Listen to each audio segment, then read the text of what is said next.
नमस्कार, welcome to my channel create simple and easy. Deep cleaning करण्यासाठी मी कोणत्या ओकेजन किंवा सणासुदीची वाट पाहत नाही किंवा एकाच दिवशी सगळ्या घराची डीप क्लिनिंगसुद्धा करत नाही, कारण आपल्यालाच त्याचा थकवा येतो आणि क्लिनिंग करणं कंटाळवाणं होतं. मला जेव्हा कधी वेळ असेल तेव्हा मी एका भागाची डीप क्लिनिंग करते. तर आज मी लिव्हिंग रूमची डीप क्लिनिंग करणार आहे. So let's get started.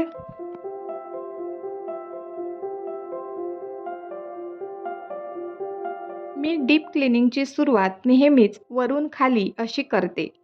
म्हणून मी सर्वात प्रथम झाडूने वरील लागलेली धूळ आणि जे काही जाळं लागलं असेल ते काढून घेत आहे.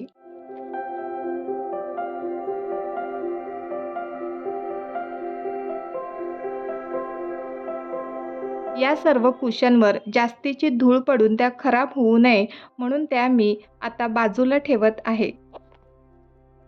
तसेच ज्या काही आर्टिफिशियल फुलांच्या फांद्या आहेत त्या सर्व आणि काही डेकोर पीस जे की धुता येतील असे सर्व मी आता धुवून घेणार आहे. यावर सुद्धा 8-15 दिवसातच खूप धूळ जमा झालेली असते आणि आपण जे काही घर डेकोरेट केलेलं असतं ते तेवढं उठून दिसत नाही. आर्टिफिशियल फुलांच्या फांद्यासुद्धा काळसर पडतात. त्यामुळेच मी आता पाण्यामध्ये वॉशिंग पावडर मिक्स केलेली आहे आणि त्यामध्ये सर्व फांद्या स्वच्छ धुवून घेणार आहे.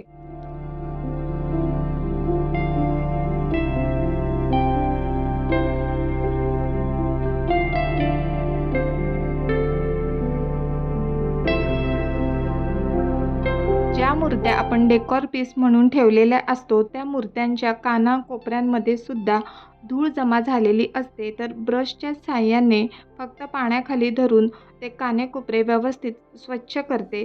त्यामुळे त्या पुन्हा नव्यासारख्या दिसतात.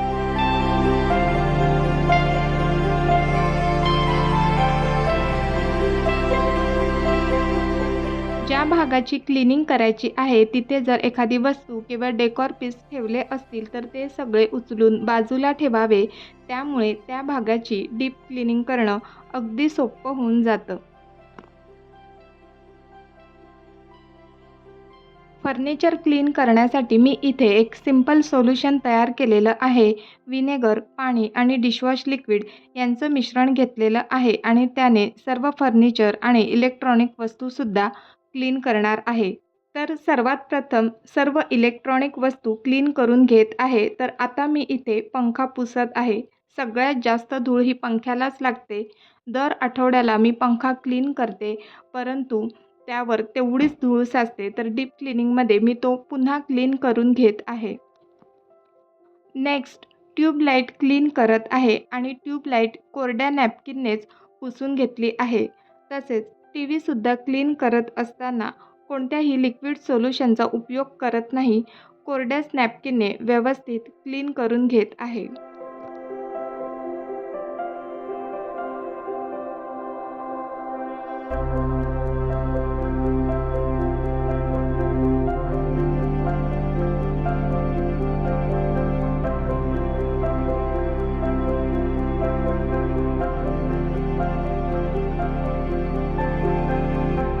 सर्व स्विचेस क्लीन करण्यासाठी मी थोड्याशा सोल्युशनचा नॅपकिनवर स्प्रे करून त्याने ते पुसून घेते, म्हणजे त्यावर लागलेली धूळ किंवा डाग व्यवस्थितपणे निघतात.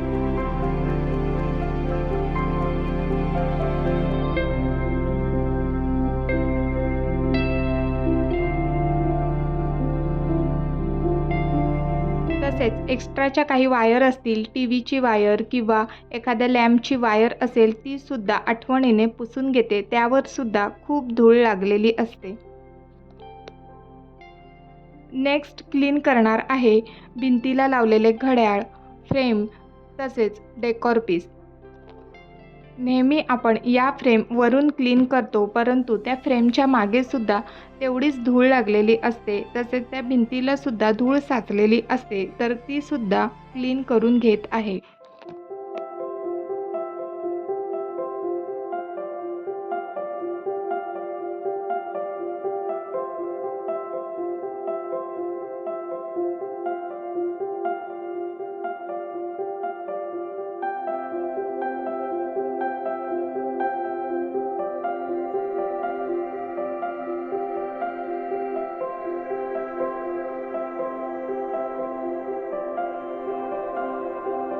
आता मी टीव्ही युनिट क्लीन करून घेणार आहे. त्यासाठी सोल्युशनचा स्प्रे केला आहे. सर्वात प्रथम वेट क्लिनिंग करणार आहे. त्यानंतर ड्राय नॅपकिननी पुन्हा पुसून घेणार आहे.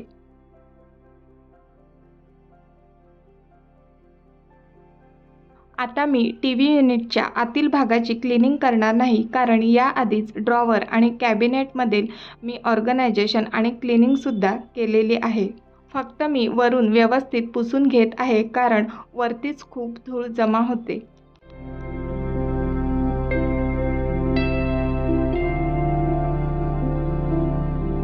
आता हाच नॅपकिन मी फ्लिप करून आरसासुद्धा व्यवस्थित पुसून घेणार आहे आणि त्यानंतर हा शोकेस आहे तो सुद्धा व्यवस्थित सर्व पुसून घेणार आहे. आरसा क्लीन करण्यासाठी सुद्धा मी त्याच सोल्युशनचा उपयोग करणार आहे. यामध्ये व्हिनेगर, पाणी आणि डिशवॉश लिक्विड आहे, त्यामुळे आरसा अगदी स्वच्छ क्लीन होतो. जर तुम्ही आतापर्यंत हा व्हिडिओ पाहताय म्हणजे तुम्हाला हे व्हिडिओ नक्कीच आवडत असतील. पण अजून सबस्क्राईब नाही केलंय तर पटकन सबस्क्राईब करा, म्हणजे नवनवीन व्हिडिओचे नोटिफिकेशन सर्वात आधी तुम्हाला मिळतील.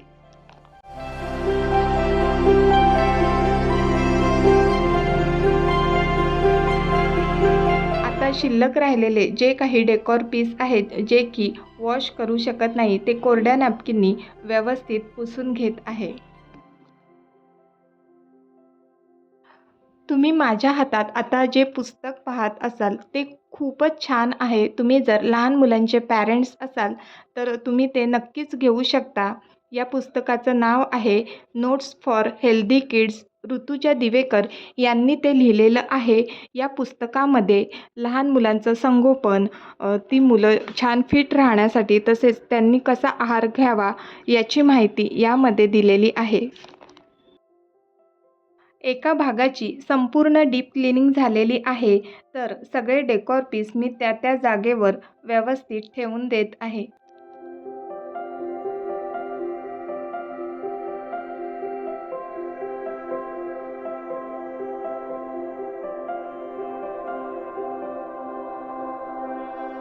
तसेच लिव्हिंग रूममध्ये रिअल प्लांट ठेवणार असू तर त्यांच्या पानावर सुद्धा धूळ बसते, तर ती सुद्धा पुसून घेणे आवश्यक आहे. त्यामुळे झाडसुद्धा फ्रेश राहतं.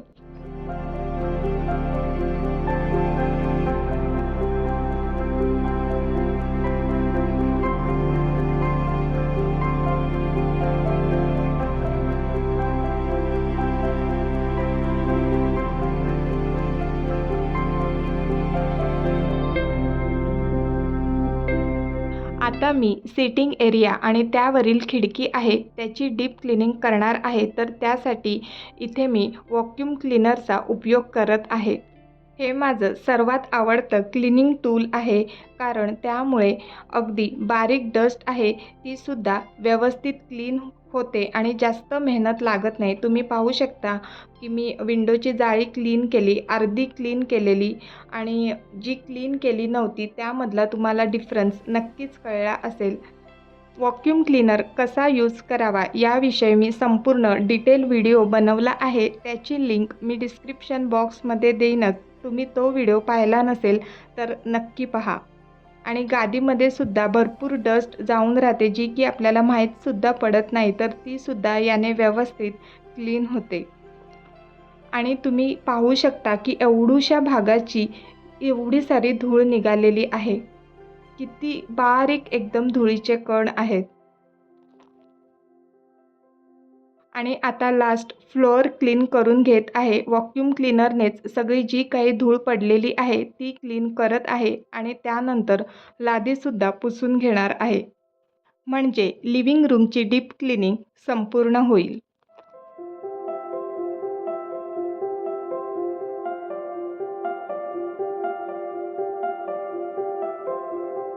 डीप क्लिनिंग केल्यामुळे बेडवर चांगलीच धूळ पडली होती, तर बेडशीटसुद्धा चेंज केलेली आहे आणि इथे मी आता नवीन बेडशीट टाकलेली आहे आणि कुशनसुद्धा व्यवस्थित लावून घेत आहे.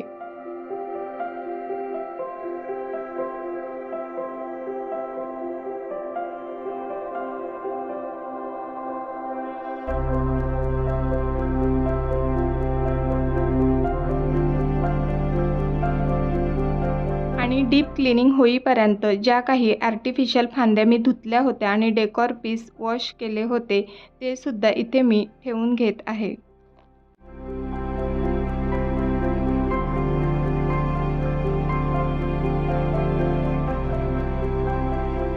Finally it's done. Deep cleaning झालेली आहे आणि लिव्हिंग रूम इतका छान दिसत आहे, फ्रेश दिसत आहे. तर आजचा व्हिडिओ तुम्हाला कसा वाटला मला कमेंट बॉक्समध्ये नक्की सांगा. व्हिडिओ आवडला तर लाईक, शेअर आणि सबस्क्राईब करा. पुन्हा भेटूया पुढील व्हिडिओमध्ये. तोपर्यंत बाय बाय.